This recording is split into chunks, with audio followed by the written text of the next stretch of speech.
이라고 하는 제목으로 함께 말씀을 통해 은혜를 나누려고 합니다. 일전에 장관 후보로 지명받은 사람이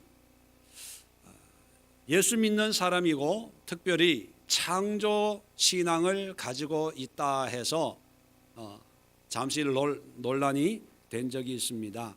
청문회 보신 분들도 알겠지만 지구의 나이가 몇 년이라고 생각합니까? 했을 때 신앙적으로 6,000년이라고 믿습니다 라는 대답을 해서 많은 사람들로부터 이상한 신앙, 이상한 사상을 가지고 있는 사람이다 그렇게 비난과 조롱을 받았고, 물론 이것 때문은 아니지만 다른 여러 가지 일들과 합쳐져서 결국은 장관 후보자에서 사퇴하는 일이 있었습니다. 여러분 잘 아실 것입니다. 저는 이 모습을 보면서 우리가 가지고 있는 믿음과 신앙을 믿지 않는 세상 사람들이 어떤 관점에서 어떤 안목으로 바라보고 있는가를 다시 한번 깨닫는 시간이었습니다. 우리끼리는 아무 문제가 없어요. 그런데 세상 사람들은 우리를 이상한 사람, 이상한 집단, 끼리끼리 모여서 말도 안 되는 그런 것을 믿는 사람들이라고 여겨진다는 것입니다. 그래서 오늘 창조론과 진화론, 정말 수백 년을 논쟁을 하고 있는 해묵은 논쟁이죠. 진화론이냐 창조론이냐, 여기에 대해서 우리 그리스도인들이 가져야 될 신앙의 중심과 자세를 여러분들에게 말씀을 드리려고 합니다. 아마 학교에서 진화론을 배웠고 교회에서는 창조론을 가르치다 보니까 어떤 사람들은 주일학교를 다닐 때는 하나님의 창조를 열심히 믿다가 중학교, 고등학교 갔더니만 생물 시간에, 지구과학 시간에 진화론과 지구의 나이와 우주의 나이를 공부하다가 이게 진짜일까? 성경이? 과학은 학교에서는 이렇게 얘기하는데 주일학교 선생님은 지금까지 나한테 거짓말 했단 말인가? 사기친 게 아닌가? 이래서 어떤 분들은 신앙을 버리는 분들도 있습니다. 자, 이런 상황 앞에서 우리 그리스도인 무조건적으로 창조론이 맞아, 진화론 다 거짓이야, 그렇게 외쳐봤자 세상 사람들은 그렇게 외치는 우리를 더 이상한 사람으로 바라본다는 거예요. 자, 그렇다면 우리가 가져야 될 이런 창조에 관한 관점은 어떤 것일까? 세 가지를 말씀을 드립니다. 제가 과학자도 아니고 신학자도 아니지만 성경적으로 우리가 가져야 될 창조 신앙은 어떤 모습이냐? 첫 번째로 여러분 분명히 기억해야 될 게, 우리가 믿는 것은 창조론이 아니라 창조의 하나님을 믿는 거예요. 창조론 또 창조과학이라고 이야기를 합니다. 근데 조심해야 될 게 뭐냐면, 창조과학, 창조론이라고 하는 것은 하나님의 창조를 논리적이고 이론적이고 학문적으로 설명하는 것입니다. 그래서 어떤 신앙과학자들이 모여서 지구과학, 물리학, 화학, 의학 이런 전공한 분들이 모여서 하나님의 창조를 과학적으로 설명하기 위해서 창조과학회라고 하는 것도 만들고 활동을 하지요. 그분들이 신앙 성경적인 이런 내용들을 과학적으로 설명을 하고 입증하려고 하는 노력은 가상하고 귀한 우리 신앙의 자산들입니다. 자, 그런데 여러분, 창조과학, 창조론이라고 하는 학문과 성경과는 관련이 없다는 사실입니다. 왜냐하면 하나님이 성경을 우리에게 주실 때 창세기 1장과 2장을 보면 우주의 창조와 인간의 창조를 얘기하고 있습니다.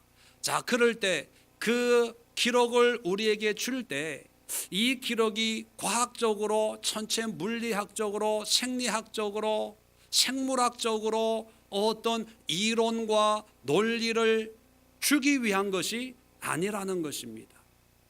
여러분, 어떤 전자제품을 만들 때도 그 전자제품의 설계와 제작 방법과 사용 방법 이런 것을 기록한 내용이, 분량이 책이 몇 권이 될 수도 있어요.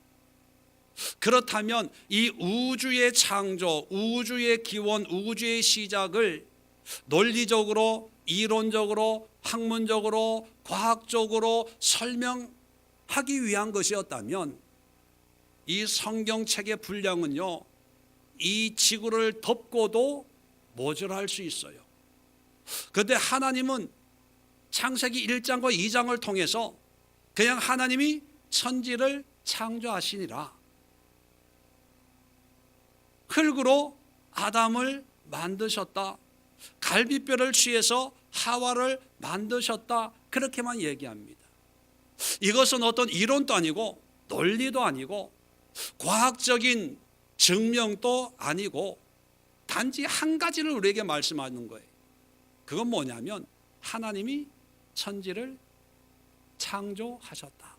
창조의 하나님임을 우리에게 얘기합니다. 그런데 사람들은 이 창조의 하나님에게는 관심이 없고 지구의 나이가 몇 살이냐? 우리 성경적으로 보면 지구의 나이를 6,000년이라고 얘기합니다. 그것은 문자적으로 해요. 문자적으로 아담부터 아브라함까지가 2,000년, 아브라함부터 예수님 때까지가 2,000년. 그래서 구약을 4,000년. 자, 예수님부터 지금까지가 2,000년. 그래서 6,000년 그렇게 얘기합니다. 여러분 혹시 기억하십니까? 1999년 돼서 2000년이 넘어갈 때 큰 혼란이 있었습니다. Y2K 해서 2000년이 넘어가면 뭐 컴퓨터가 오류가 생기고 뭐 그런 얘기도 있고, 또 한 일부 사람들은 지구의 역사가 6,000년이니까 이제 2000년이 되면 예수님이 오신다. 왜? 안식. 천년의 안식. 그래서 계시록에 보면 천년 왕국이 있지 않습니까? 천년 왕국이 시작이 된다. 그러면서 천년 왕국 전에 환란이 올 것이다. 그래서 막연한 두려움을 조장했던 적도 있습니다. 그것이 뭐냐면 문자적으로 지구의 역사를 6,000년으로 해석을 했기 때문입니다. 근데 과학에서는 지구의 나이가 몇 년이라고 얘기합니까? 46억 년. 그리고 우주의 나이를 140억 년 정도로 이야기합니다. 아니 6,000년과 46억 년, 이건 비교가 안 되는 그런 시간의 차이거든요. 이걸 놓고 사람들은 헷갈려 합니다. 뭐가 맞냐? 뭐가 맞아요? 과학이 맞습니까? 성경이 맞습니까? 왜 이런 갈등이 생기고 혼란이 생기냐 하면 하나님에 대해서 우리가 잘 모르기 때문입니다. 한 가지만 예를 들면 이런 거예요. 사람이 태어나는 순간 0부터 시작을 하죠. 우리 한국에서는 태어나자마자 1살, 또 미국에서는 1년이 지나야 1살. 물론 뭐 기준은 다르지만 태어나는 순간부터 0에서 시작하는 거예요. 1달, 2달, 3달, 뭐 1살, 2살 뭐 이렇게. 그러다 보니까 과학하는 사람들이 하나님의 창조에 관해서 어떤 오류를 범하냐 하면 하나님의 창조를 0으로 시작을 해요. 오늘 하나님이 이걸 만들었다 그러면 이것의 나이가 0부터 시작하는 거예요. 그죠? 지구를 만들었다 그러면 0부터 시작하는 거예요. 달을 만들었다 0부터 지금까지 몇 년이냐, 그게 나이가 어떻게 되냐, 이렇게 생각을 하죠. 그런데 하나님의 창조는 그런 게 아니에요. 예를 들면 여러분, 하나님이 아담을 만드셨습니다. 그러면 아담을 만들었을 때 아담은 나이가 몇 살짜리로 만들었을까요? 아담을 흙으로 똥오줌 못 가리는 아기부터 만들어 가지고 사람이 크는 것처럼 이렇게 만드셨을까요? 아니죠. 흙으로 빚었기 때문에 몇 살인지 모르지만 건강한 청년의 모습, 건강한 청년의 모습이 어떤 모습일까 궁금하신 분들은 저를 보면 됩니다. 아주 건강한 모습으로 그냥 만들었어요. 그게 영이에요. 근데 과학적으로 보면 어떤 나이가 있겠죠. 뭐 30세, 29세 뭐 이렇게. 자, 갈비뼈로 하와를 만들었어요. 이 하와를 만들었을 때 그 나이는 몇 살짜리로 만들었을까요? 20살? 하여튼 모르지만 몇 살짜리 나이에 아리따운 아가씨인지는 모르지만 하여튼 건강한 어떤 여자의 몸으로 순간 만든 거예요. 그러니까 세상의 관점에서는 만들자 말자, 예를 들면 뭐 20살짜리로 만드는 거예요. 이게 하나님의 창조거든요. 신약에도 보면 가나 혼인잔치 때 물을 포도주로 바꾸어 주셨습니다. 그런데 이 포도주가 얼마나 좋은 포도주냐 하면 극상품의 좋은 포도주예요. 자, 물을 포도주로 바꿨을 때 바꿔진 그 포도는 몇 년 묵은 포도였기에 그렇게 좋은 술이 됐을까요?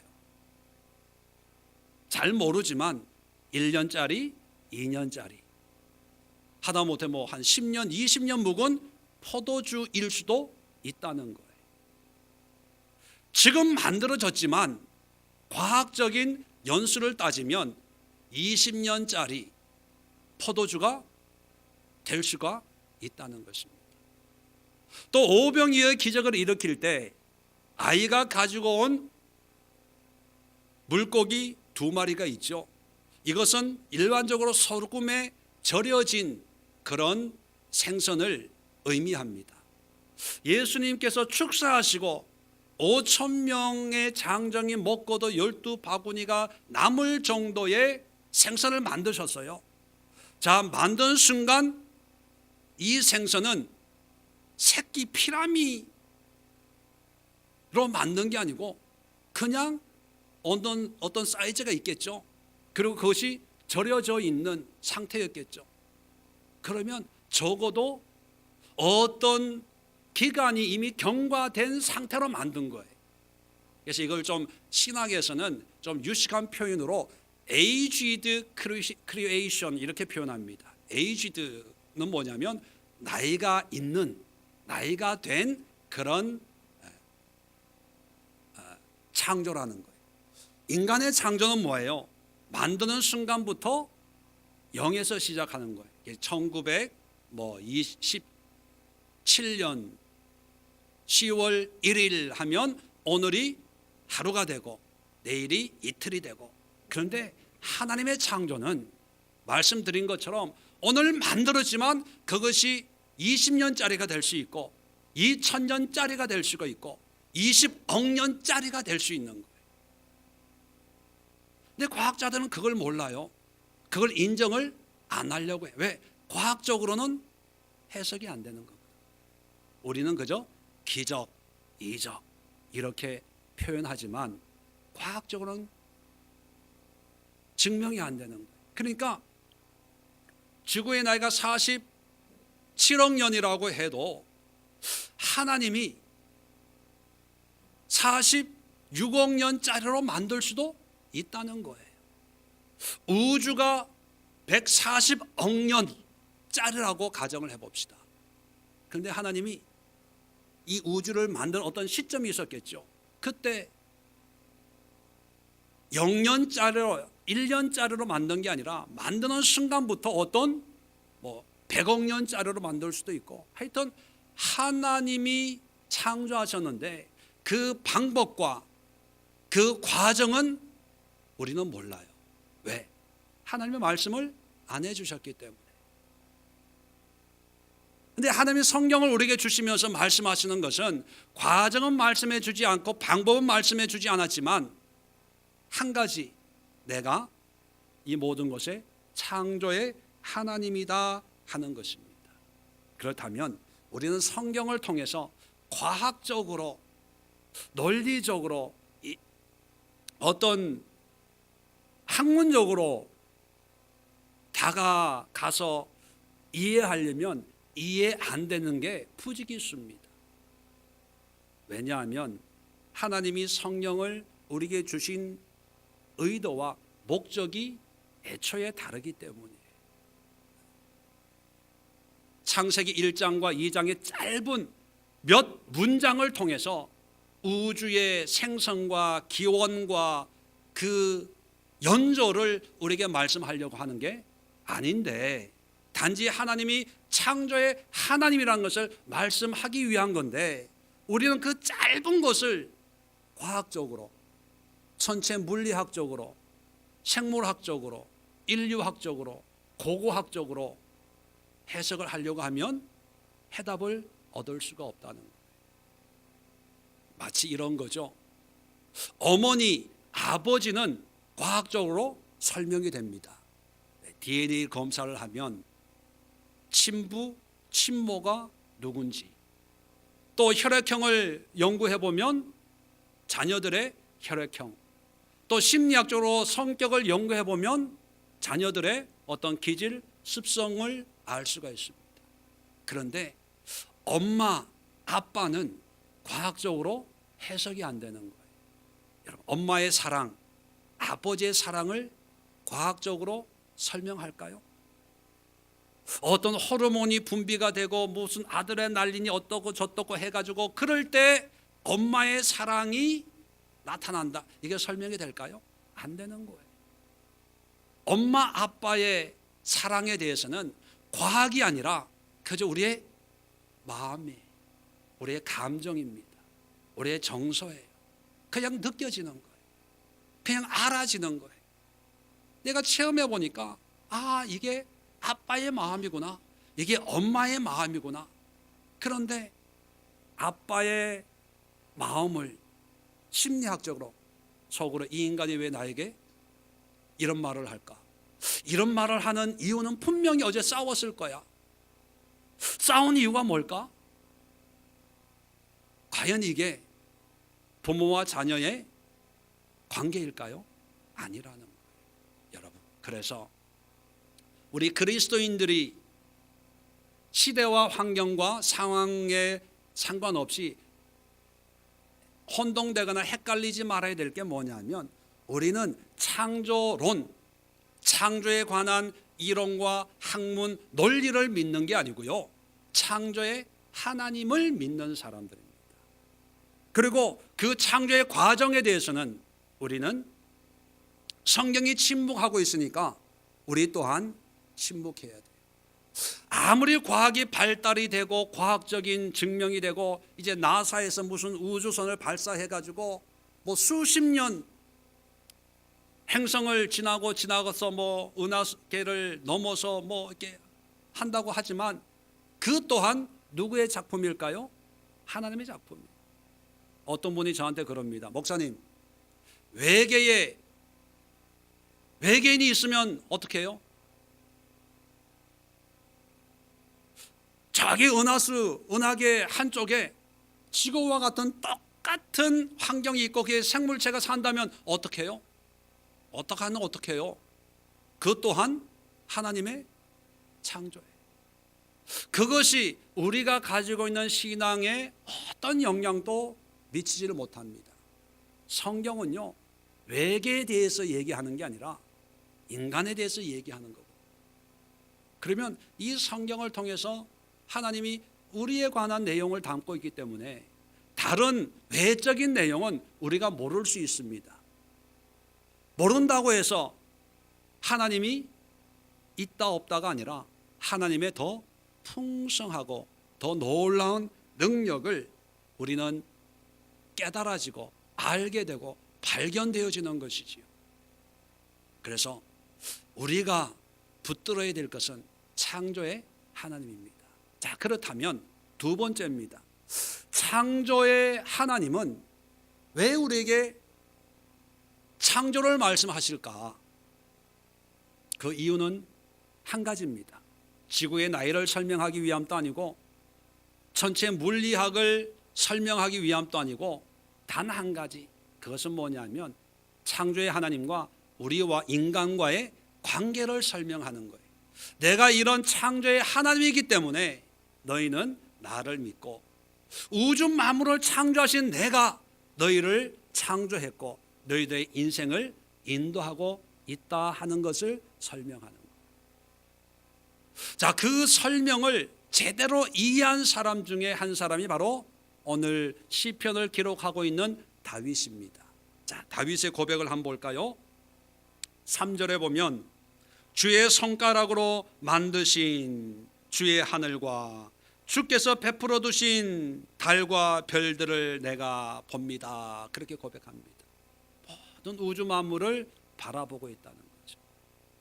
6절에도 주의 손으로 만드신 것을, 주님의 모든 것을 만드신 손길을 느끼고 있다는 거예요. 자, 그랬을 때 이 다윗은 이런 창조의 하나님 앞에 어떤 반응을 보입니까? 1절에 보니까 여호와 우리 주여, 주의 이름이 온 땅에 어찌 그리 아름다운지요, 주의 영광이 하늘을 덮었나이다. 하나님을 찬양하는 거예요. 그리고 4절에 사람이 무엇이기에 주께서 그를 생각하시며 인자가 무엇이기에 주께서 그를 돌보시나이까.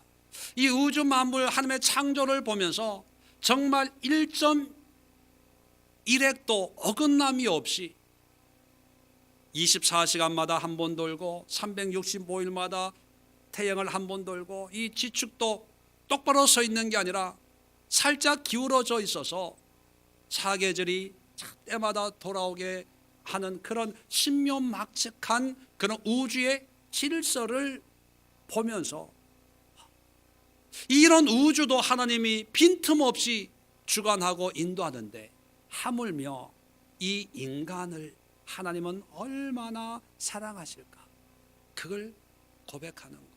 그걸 깨닫는 거예요. 그리고 6절에 보면 주의 손으로 만드신 것을 다스리게 하시고 만물을 그의 발 아래 두셨으니 모든 소와 양과 들짐승이며 공중의 새와 바다의 물고기와 바닷길을 다니는 것이니이다. 모든 것을 다스린다는 거예요. 다스린다는 거예요. 그러면서 마지막으로 9절에 다시 한번 하나님을 찬양합니다. 여호와 우리 주여, 주의 이름이 온 땅에 어찌 그리 아름다운지요. 뭡니까? 태양을 보고 달을 보면서 하나님의 아름다움을 고백하고 또 그 아름다움을 고백하면서 나를 나되게 만드신 하나님의 그 사랑을 고백하는 거죠. 이게 창조의 하나님을 믿는 성도들의 모습이고 이것이 바로 하나님의 목적이라는 거예요. 19장을 한번 더 찾아봅시다. 시편 19장 보면 다윗이 또 하나님의 피조물들을 보면서 어떤 반응을 보이고 있는가. 자, 19장 1절에 보니까 하늘이 하나님의 영광을 선포하고 궁창이 그의 손으로 하신 일을 나타내는도다. 자, 하늘을 바라보고 우주를 바라보면서 하나님이 하신 일을 나타낸다, 그렇게 얘기합니다. 2절에 날은 날에게 말하고 밤은 밤에게 지식을 전하니 언어도 없고 말씀도 없으며 들리는 소리도 없으나 그의 소리가 온 땅에 통하고. 자, 이게 무슨 말이냐면 어제가 지나고 오늘이 돼요. 또 밤이 오고 밤이 가요. 그런데 아무 소리 없이요, 날이 밝아오고 또 날이 지고 하는 거예요. 아무 소리도 없는데, 그런데 그 이 하루가 가고 태양이 뜨고 달이 지고 뜨고 하는 것을 보면서 4절에 보면 그의 말씀이 세상 끝까지 이르도다. 하나님이 해를 위하여 하늘의 장막을 베푸셨도다. 해는 그의 신방에서 나오는 신랑과 같고 그의 길을 달리기 기뻐하는 장사 같아서 하늘 이 끝에서 나와서 하늘 저 끝까지 운행하며 그의 열기에 피할 자가 없도다. 뭐냐면 태양을 바라보면서요, 태양을 어떤 장사에 비유하면서 붉은 태양이 떴다가 또 지고 졌더니만 또 달이 뜨고, 이런 우주의 질서, 하루하루의 삶을 통해서 하나님의 창조를 목격하면서 너무 좋다, 너무 대단하다 이렇게 고백을 합니다. 인정을 해요. 자, 그 다음에 갑자기 7절부터 여호와의 율법은 완전하여 영혼을 소생시키시며 여호와의 증거는 확실하여 우둔한 자를 지혜롭게 하며 여호와의 교훈은 정직하여 마음을 기쁘게 하고 여호와의 계명은 순결하여 눈을 밝게 하시도다. 여호와를 경외하는 도는 정결하여 영혼까지 이르고 여호와의 법도 진실하여 다 의로니 금 곧 많은 순금보다 더 사모할 것이며 꿀과 송이꿀보다 더 달도다. 아까 말씀했죠. 소리 없이 날이 새롭게 되고 밤이 새롭게 되고 소리 없이 해가 크게 떠올라서 그 온기에 피할 자가 없는 그것을 보면서 다윗은 그걸 통해 뭐를 깨달아요? 7절부터 계속 반복되는 단어가 여호와의 율법, 여호와의 증거, 여호와의 교훈, 여호와의 계명, 여호와를 경외하는 도, 여호와의 법, 한 마리를 표현하면 뭡니까? 말씀이 말씀. 태양을 보면서 하루가 되고 또 밤이 되는 걸 보면서 하나님의 창조를 고백하면서 뭐를 떠올리냐면 하나님의 말씀을 떠올린다는 것. 왜 떠올릴까요? 하나님이 이렇게 아무 소리 없이도 체계적으로 정확하게 모든 것을 준행하는데 그 창조의 하나님이 나에게 무엇을 주었다? 말씀을 주었다는 것.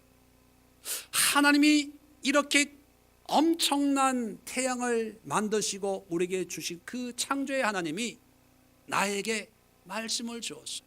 그 말씀이 확실하고 지혜롭고 정직하고 마음을 기쁘게 하고 좋고 즐겁고, 그 말씀에 대한 열망과 갈망을 고백하고 있는 것입니다. 이 말씀이 얼마나 귀하냐는 거예요. 얼마나 소중하냐는 거예요.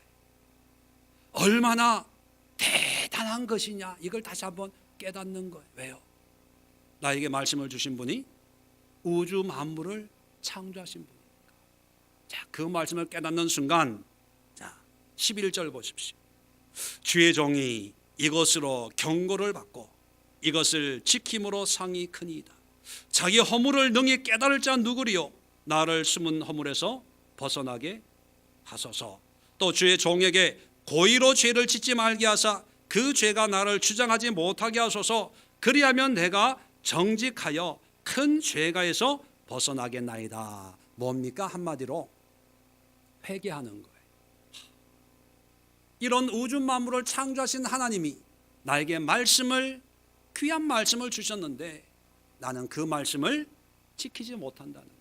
귀하게 여기지 못한다는 거예요. 말씀을 듣고 보지만 여전히 내 삶에는 나의 욕심이 있고 하나님이 원치 않는, 하지 말라고 하는 그런 일들을 하는 내 자신을 보면서 회개합니다. 용서하여 주옵소서. 그러는 거예요.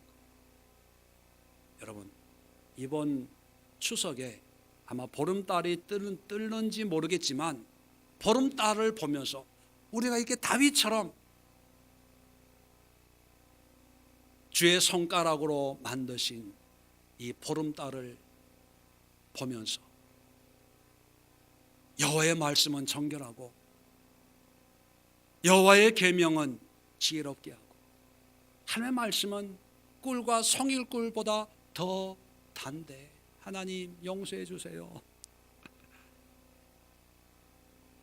하나님이 이렇게 놀라운 은혜를 우리에게 보여주고 행하고 계신데 나는 주님을 믿지를 못하고 알려고 하지도 않고 그저 일상적으로 반복되는 거기 때문에 당연하다고 느꼈지, 하나님께서 철저하게 하루하루를 주관하시는 분인 것을 알지 못했습니다. 그래서 고의로 안다고 하지만 여전히 음란하고 음탕하고 술 취하고 세속적인 그런 삶을 살았습니다. 그런 은혜를 한번 깨닫는 기회가 되었으면 좋겠습니다. 그리고 그 마지막 어떻게 마치냐면 14절에 나의 반석이시요 나의 구속자이신 여호와여, 내 입의 말과 마음의 묵상이 주 앞에 연락되기를 원하나이다. 뭡니까? 이제 회개를 통해서 이제 하나님, 내 말과 마음의 묵상이 이제 주님 앞에 한 점 부끄러움 없는 그런 모습으로 올려지기를 원합니다. 뭡니까? 이제 새로운 결단과 헌신을 하는 거예요.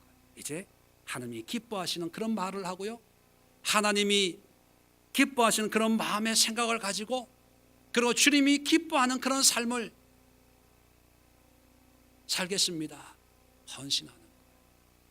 여러분, 우리에게 창조신앙이란 지구의 나이가 얼마냐, 진화론이냐 창조론이냐, 거기에 어떤 선택의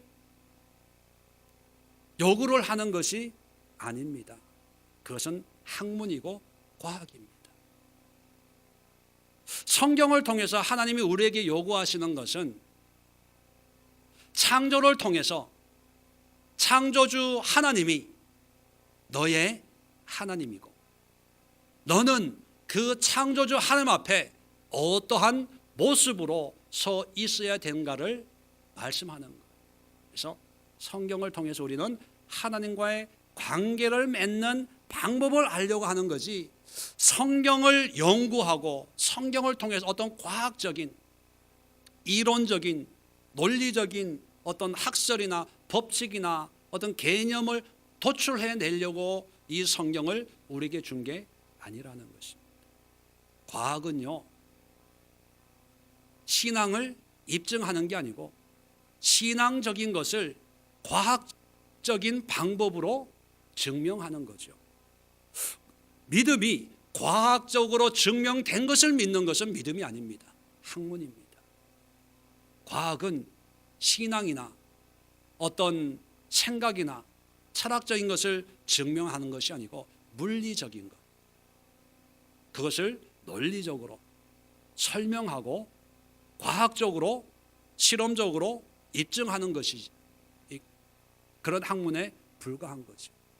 그런 전혀 신앙과 과학이 전혀 다른데 사람들은 성경을 과학적인 관점에 봐요. 심리학적인 관점에서 보고 윤리적인 관점에서 보고 인간적인 관점에서 사랑의 하나님이라고 말씀하시는데 이렇게 가난한 사람들 다 죽일 수 있냐? 이런 하나님 나 못 믿겠다. 이런 사람들도 있어요. 잘못된 시작입니다. 그래서 여러분, 첫 번째는 창조의 하나님을 믿는 것이고, 두 번째는 그 창조의 하나님이 우리 인간과 나아가서 저와 여러분 개개인과의 어떤 관계를 만들기를 원하시는가를 이야기하고 있는 것이 성경이기 때문에 우리는 성경을 통해서 뭐를 깨달아야 되냐면 하나님과의 관계입니다. 그래서 다윗이 시편 8편에 고백하고 있고 시편 19편에 고백하고 있는 것처럼 모든 우주 만물을 통해서 우리가 깨닫는 것은 하나님은 창조주이시고 그 창조주 하나님께서 모든 것을 주관하고 있다는 거예요. 진화론자들이 얘기하고 있는 그 진화, 모든 것이 다 성경적인 건 아니지만 그 진화도 많은 부분 하나님의 작품입니다. 하나님의 역사예요. 전체 물리학자, 우주 관측하는 사람들이 외계를 얘기하고 외계인을 얘기할 수도 있지만 만약에 그게 있다면 그 또한 하나님의 역사고 작품이에요. 그렇다면 그걸 통해서 우리는 신앙을 버리고 하나님 성경으로부터 멀어지는 것이 아니라 이렇게도 역사하는 하나님이 나의 하나님인데, 수십억 수백억 광년 떨어진 어떤 천체를 주관하고 있는 분이 하나님이라면 70억 인구 가운데 까마잡잡하고 김포에 어리버리하게 오늘 하루하루 살아가는 나를 하나님이 기억하시고 나를 택하시고 나를 여기까지 인도하시고 나의 구원을 위해서 하나님이신 예수님이 친히 십자가를 질 정도로 나를 귀하게 여긴다. 그렇다면 이렇게 사랑하는 하나님 앞에 나는 어떠한 모습으로 주님을 예비하고 주님 앞에 나아가야 될까? 이게 돼야 되는 거예요. 이해가 되시겠어요? 네. 세 번째, 그래서 우리는 성경을 해석할 때 겸손해야 됩니다. 겸손이라는 의미는 뭐냐면 우리의 지식으로 과학, 기술로 다 해석이 안 되는 게 있다는 것을 인정을 하고, 성경은 계시의 말씀입니다. 계시라고 하는 것은 하나님이 감춰져 있는 것을 이제 보여주는 것, revelation, reveal, 다시 열어서 보여주는 게 성경입니다. 그렇다면 겸손이라는 것은요, 하나님이 보여주실 때까지 기다리는 거예요. 그리고 하나님이 보여주시기 전까지는 모르는 것에 대해서는 모른다고 고백하는 거예요. 이해가 안 되는 것은 이해가 안 된다고 인정하는 거예요. 그런데 요즘에 보면 과학자들이, 불신자들이죠, 과학자들의 공격에 크리스찬 과학자들이 그 과학자들이 하는 논리를 반박하기 위해서 과학적인, 학문적인 어떤 변증을 하다 보니까 문제가 생깁니다. 어떤 문제가 생기냐면 하나님의 말씀에 대해서 억측을 하게 되고 가정을 하게 되고 추론을 하게 되고 추측을 하게 되고, 그리고 과학적인, 학문적인 재단을 해서 어떤 외부의 공격에 반응을 하려고 합니다. 그러다 보니까 바깥에 있는 과학자들, 학문을 한 사람들 관점에서 보면 그 반론하는 그 수준이랄까요? 그 방법이 우습게 여겨질 때가 있어요. 말도 안 되는 그런 걸 이야기할 때가 있습니다. 그래서 오히려 더 조롱을 당해요. 비웃음을 당합니다. 알지도 못하고 큰 소리 친다고, 앞뒤가 안 맞는 이야기를 한다고, 그렇게 오히려 역공을 당합니다. 왜요? 말씀드린 것처럼 이 성경은요, 우리가 가지고 있는 이 지혜나 우리가 가지고 있는 과학 문명으로 이해할 수 없는 게 거의 대부분이에요. 왜요? 하나님의 역사이기 때문입니다. 그런데 기가 막힌 것은요, 어떤 목사님이 목회를 하고 있는 목사님이 신문 인터뷰에 어떻게 인터뷰를 했냐면, 성경을 읽다가 과학과 충돌이 되면 성경 해석을 다시 해야 된다, 이렇게 얘기해요. 이게 무슨 뜻이냐면, 성경에 과학과 충돌이 되는 것은 과학적으로 해석을 해야 된다는 거예요. 그런 논리로 보면 동정녀 탄생도 이 과학하고 충돌되는 거예요. 홍해를 가르고 요단강을 가르고 죽었던 사람이 살아나고 모든 기적 이적, 이건 다 과학과 충돌되는 거예요. 세상에 어떻게 오병이어로 10,000명이 먹습니까? 죽었던 사람은 어떻게 다시 살아납니까? 과학과 다 충돌이 되거든요. 그럴 땐 성경 해석을 다시 해야 된다는 거예요. 홍해를 건넌 게 아니고, 홍해가 갈라진 게 아니고 그냥 갈대숲을 건넌 거다. 오병이어의 기적은 기적이 일어난 게 아니고 아이가 드리는 도시락을 보고 사람들의 감동을 받아서 자기가 먹으려고 꿍쳐놓은 거 다 꺼내가지고 자기가 먹었다. 정말 그래요. 그렇게 해석을 해요. 베드로가 물 위를 걸은 게 아니고 물 위에 있는 바위를 걷는 것을 밤에 보니까 마치 물 위를 걷는 것처럼 보였다. 그렇게 해석하는 거예요.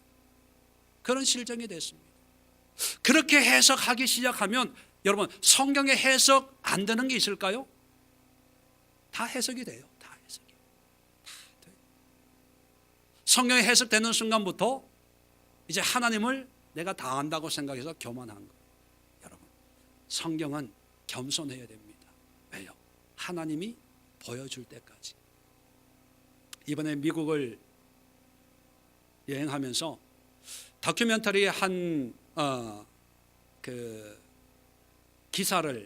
기록을 제가 보게 되었습니다. 아마 다다음 달쯤이면 한국에 아마 CBS나 CTS나 이런 쪽에서도 이게 그 다큐멘터리가 방영이 될 걸로 알고 있는데, 그 다큐멘터리를 보면 어떤 내용을 담고 있냐면 하나님의 역사가 정말 오묘하게 말씀을 이루는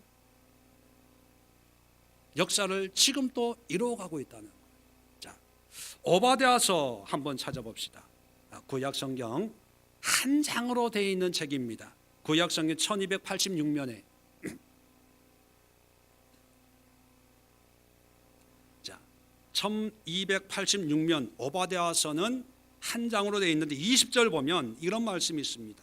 사로잡혔던 이스라엘의 많은 자손은 가나안 사람에게 속한 이 땅을 사르밧까지 얻을 것이며, 자, 이게 뭐냐면 이제 이스라엘의 회복, 유다의 회복을 예언하는데, 이스라엘 많은 자손, 이제 포로로 끌려갔던 자손들은 가나안 사람에게 속했던 이 땅을 사르밧까지, 사르밧이라고 하는 것은 지금의 레바논이에요. 레바논, 이스라엘의 북쪽 지방입니다. 거기까지 얻게 된다는 거예요. 이거 회복이 된다는 거예요. 자, 그리고 예루살렘에서 사로잡혔던 자들, 곧 스바랏에 있는 자들은 네겝의 성읍들을 얻을 것이니라. 자, 여기 스바랏에 있는 이 장소가 나오고 네겝 성읍을 얻을 것이다. 자, 지금까지는요, 수십 년 전까지만 해도 이 스바랏에 있는 자들은 네겝의 성읍을 얻을 것이다, 이 말씀이 해석이 안 됐어요. 왜? 지금까지도 네겝이라고 하는 것은 이스라엘의 남쪽 광야거든요. 근데 지금도 광야로 남아 있습니다. 시나이 반도 그쪽에 볼파노 사막이니까. 그런데 스바랏이 어디냐면 스페인입니다. 스페인. 로마서에 보면 서바나라는 말이 나오죠. 그 서바나가 히브리 말로 스바랏인데 스페인입니다. 당시에는 아주 제일 먼 땅끝이라고 여겼죠. 지구가 평평하다고 생각되었던 시대였기 때문에. 근데 이 스페인에 있는 사람들이 네게부 광야의 땅을 얻을 것이다, 이게 해석이 안 돼서 그냥 문자적으로, 의미적으로 유다의 회복, 이스라엘의 귀환을 예언한다, 이렇게 해석을 했더랬어요. 그런데 불과 몇 년 전에 그것도 이스라엘 사람들에 의해서 이 말씀이 이루어지고 있는 것이 발견이 됐습니다. 어떻게 이루어졌냐? 그 다큐멘터리를 보니까 바벨론으로 포로로 끌려갔던 사람들이 다 귀환을 하지 않고 바벨론에 머물러 있었습니다.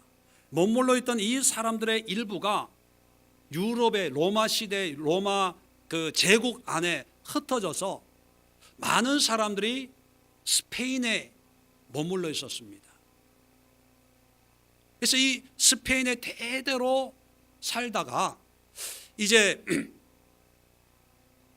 15세기 말 16세기 초에 여러분 잘 아시는 것처럼 중세 시대에는 로마 교황이 로마 제국을 다 다스리고 영향력을 미쳤죠.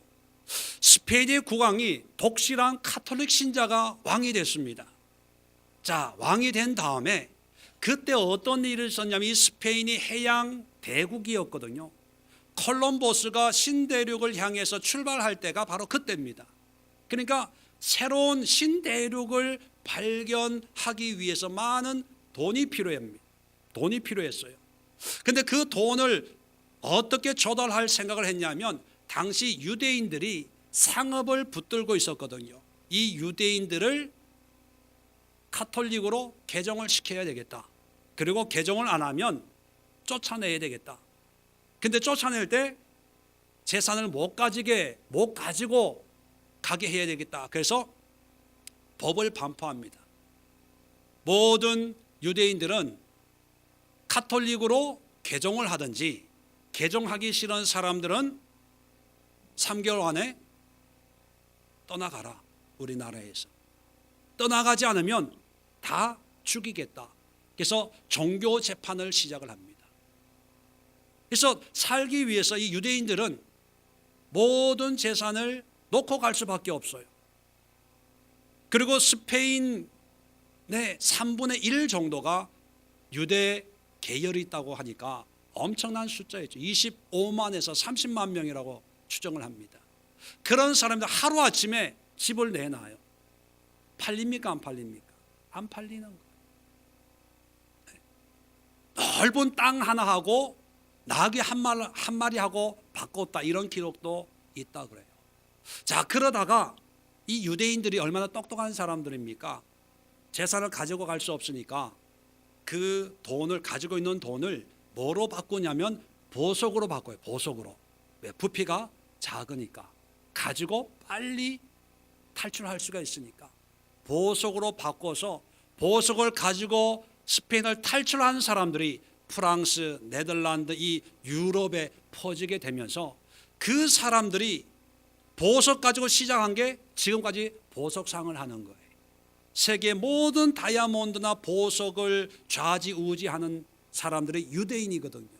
그 뿌리가 뭐냐면 스페인에서 도망온 사람들이 먹고 살기 위해서 자기가 가지고 나온 보석을 팔고 사고 하다 보니까 이 보석 산업이 되고 만 거예요. 그리고 남아있는 스페인은 어떻게 되냐? 결국 국가 부도가 일어나요. 지식인들이 다 빠져나가고 인플레이션이 일어나고 그래서. 근데 문제는 뭐냐면 떠날 수 없어서 강제로 카톨릭으로 개종한 유대인들이 남아 있습니다. 이 사람들은 예수님이 좋아서, 마리아가 좋아서 개종한 게 아니고 살기 위해서 개종한 거예요. 그러니까 남아있는 스페인 사람들이 개종한 이 유대인들을 의심의 눈초리로 바라보면서 이 사람들이 유대 종교를 믿나 안 믿나 호시탐탐 노리고 있었습니다. 그래서 율법을 외운다든지 유대교 절기를 지키면 재산을 몰수하고 파형을 시켜버려요.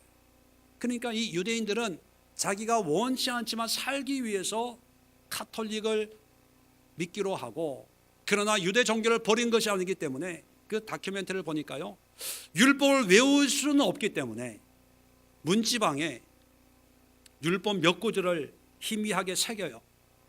새겨서 그것을 유대인은 원래 암송하잖아요. 암송하면 걸리니까 들어올 때도 한번 쓰다듬고 나갈 때도 한번 쓰다듬고 하는 것으로 유대 신앙을 이어가고 있었던 거예요. 이게 이제 지금까지 500년이 지난 겁니다. 이 사람들이 이제 자기도 유대인이니까 유대 이스라엘로 귀환, 알리야라고 하거든요. 귀환하는 것을. 귀환하고 싶다 하니까 이스라엘 정부가 허락을 안 해요. 왜 안 합니까? 개종을 했기 때문에. 이 사람들은 예수 믿는 사람을 제일 싫어하거든요.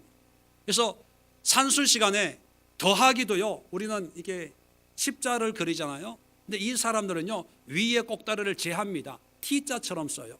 이게 십자, 예수, 역사적으로 많이 핍박을 당했거든요. 종교 십자군 전쟁부터 시작해가지고. 그래서 예수만 알러지가 있는 사람들이거든요. 그러니까 이 사람들 카톨릭은 다 예수 믿는 사람으로 생각을 하니까 개종을 했다고 안 받아들이는 거예요. 이게 불과 몇 년 전까지입니다.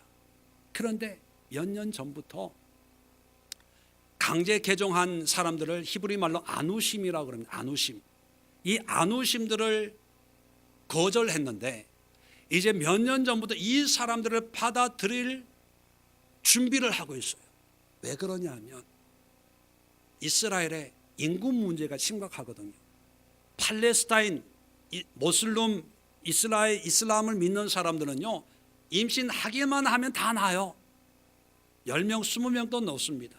근데 유대인들은요, 아이를 안 낳아. 특히 요즘 젊은 사람들은 아이를 안 놓다 보니까 인구가 감소하는 거죠. 이스라엘 입장에서 사방이 다 적군인데 인구가 없으면 국방, 경제, 사회 여기에 문제가 큽니다. 그래서 전 세계를 향해서 귀환하라고 유대인들에게 독촉을 하는 거예요. 종종 뉴스를 보면 뭐 유대 정착촌에 뭐 총을 쏘고 뭐 반대 이런 얘기가 나오거든요. 유대인들이 정착촌을 계속 만든 이유가 뭐냐면 인구 문제 때문에 이스라엘 밖에 있는 유대인들 자꾸 받아들여야 되고 그들에게 안전하다는 것을 홍보를 해야 되니까 큰 장벽을 세우고 여기는 안전하다. 그리고 팔레스타인 원주민들을 막 힘들게 하고 학대해야 그만큼 홍보가 되어서 야 여기는 안전하게 거주할 수 있구나. 그래서 우리가 돌아가자 이렇게 되는 거거든요. 그런데 이제 인구가 없으니까 이 아누심들을 받아들이자. 그런데 개종한 사람들이니까 예루살렘의 도시에 머물게 해서는 안 되고 사막에다가 집을 지어주자. 이런 논의가 일어나는 거예요. 그걸 보고 유다의 랍비가 성경을 읽다가 이 말씀이 이루어지는구나. 오늘 말씀이. 지금까지는 오바댜서는 한 장이고 그렇게 중요한 말씀이 아니에요. 그리고 오바댜의 이런 내용들은 그냥 뭉뚱그려서 하나님의 은혜로 유다가 회복되는 것을 말씀하시는구나. 그냥 추상적으로 흐릿하게 그냥 그 의미로 해석해 버린 거예요. 그런데 이 스바라스에 있는 스페인에 있는 이 아누심들이 네겝의 성읍을 얻을 것이다. 이 말씀이 이제 몇 년 전부터 이 말씀이 이루어지고 있다는 것을 유대인들도 인정을 하기 시작했다는 거예요. 이걸 다큐멘터리로 그 역사적인 이 아누심들이 스페인 어떻게 살고 어떻게 지금 이 사람들이 귀환을 하려고요 모임을 갖고 있습니다. 자금을 모으고 있어요. 그리고 로비를 하면서 우리는 도시가 아니라 사막에 정착촌을 만들겠다. 이런 일을 하고 있는 것을 방영을 하면서 그걸 제가 봤거든요. 그걸 보면서 제가 깨달은 게 뭐냐. 불과 몇십 년 전까지 이 말씀이 해석이 안 됐어요. 그런데 몇십 년 지난 지금 이 말씀이 이제 해석을 할 수가 있게 된 거예요. 그걸 보면서 성경의 해석이 안 되는 게 아니라 안 되는 때구나. 때가 되면 하나님은 다 이해하게 계시를 하시는구나. 과학적으로 창세기를 읽어보면 말이 안 돼요. 과학적으로 여호수아서를 읽어보면 말이 안 돼요. 태양이 머물고 달이 머물고 7번 돌들이만 여리고성이 무너져. 여러분, 지금은 과학적으로 이해가 안 된다고 해서 이것이 설화나 우화나 이런 것이 아니고요. 때가 되면 하나님이 드러나게 하신다는 거예요. 그때까지 우리는 겸손해야 됩니다. 안 믿는 사람들을 향해서 왜 안 믿어? 큰 소리 칠 필요도 없고 믿음은 자기의 믿음의 분량이에요. 강요할 필요가 없습니다. 그 결과는 각자가 받는 거기 때문에 우리 믿는 사람들은 과학적인 어떤 정보를 들을 때마다 갈등을 느껴요. 내가 믿는 이 믿음이 정말 정확한가? 잘못 믿는 게 아닌가? 아니 진화론이 만든 게 아닌가? 창조론 이거 너무 허무맹랑한 게 아닌가? 여러분 우리는 겸손해야 됩니다. 그 겸손은 때를 기다리는 거. 때를 기다린다는 것은요, 그것을 안 믿는다는 것이 아니라 믿지만 세상 사람들이 이해할 그 때가 반드시 온다는 것이, 그 때를 위해서 하나님은 하나님의 때에 하나님의 방법으로 일하신다는 거예요. 이 안우심들이 광야로 돌아올 거라고 그 누구가 알았겠습니까? 그런데 하나님은 저 스페인에서 그렇게 힘들게 살아가는 유대인들을 붙들고 계시고 그들을 주님의 때에 주님의 방법으로 말씀을 이루기 위해서 역사하고 있다면, 지금 또 과학은 이 얘기 저 얘기, 이 학자는 이런 이론 저런 학설, 또 이 책은 이러고 방송에서는 이러고 저러고 수만 가지 이론을 제시하고 거기에 수많은 사람들이 동화가 되고 있지만, 우리 그리스도인들은 말씀 앞에 잠잠할 필요가 있습니다. 그리고 하나님의 때, 하나님이 보여주시고 계시하시고 깨닫게 하시고 알게 할 때가 되면, 성경에도 나옵니다. 하나님의 때가 되면 모든 사람들이 그 발 앞에 무릎을 꿇는 그날이 온다는 것. 지금은 안 믿어요? 예, 믿지 마세요. 굳이 안 믿는 것을, 믿음이 안 가는 것을 억지로 믿으려고 하지 마세요. 그런 분들이 있으면 인사는 철저하게 하세요. 왜? 나중에 못 만나니까. 못 만날 기회는 영원히 없으니까 만날 때마다 안녕하세요, 안녕하세요, 인사는 잘 하세요. 이번이 마지막이니까. 그러나 믿는 우리는 다시 또 만날 거니까, 그죠? 그냥 간단하게 반가. 중요한 것은요, 하나님은 여전히 일하고 계시다는 거예요. 창조의 하나님으로 그 하나님이 우리에게 오신 거예요. 저 태양을 만드시고 달을 만드시는 그 창조주께서 나를 만드시고 나의 영혼을 구원하기 위해서 나에게 와주셨어요. 그렇다면 우리는 이분을 얼마나 귀하게 여겨야 되겠어요? 이분을 얼마나 대단하게 여겨야 되겠습니까?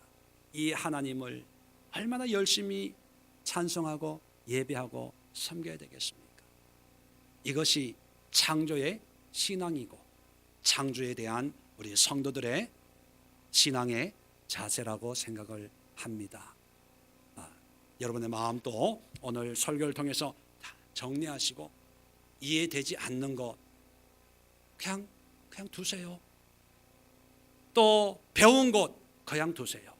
그러나 오늘 이 세 가지 중요한 이 신앙의 핵심만을 마음에 새기면서 살아갈 수 있기를 주의 이름으로 간절히 부탁을 드립니다. 기도합니다.